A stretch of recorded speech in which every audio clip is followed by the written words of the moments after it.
உலகத்தில் யாரை ஒரு மனிதன் புரியப்படுகிறானோ அவரோடுதான் நாளை மறுமையில் இருப்பான் என்று நாயகம் சொன்னார்களே. இந்த செய்தியை கேட்டு சஹாபாக்களாகிய நாங்கள் ரொம்பவும் மகிழ்ச்சியில் இருந்தோம். அளவு மகிழ்ச்சியின் உச்சகட்டத்திற்கு போனோம். அரசரதி அல்லாஹ் சொல்லுகிறார்கள். காரணம் என்ன தெரியுமா? அபூபக்கர் ரலியல்லாஹு அந்த சஹாபிட்ட அதிகமான நன்மைகள் இருந்தது.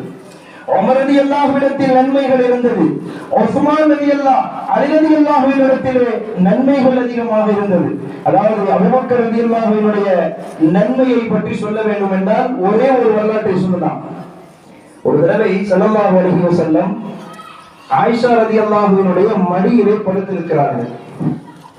ஆயிஷா ரலியல்லாஹுடைய மடியிலே படுத்திருக்கிறார்கள்.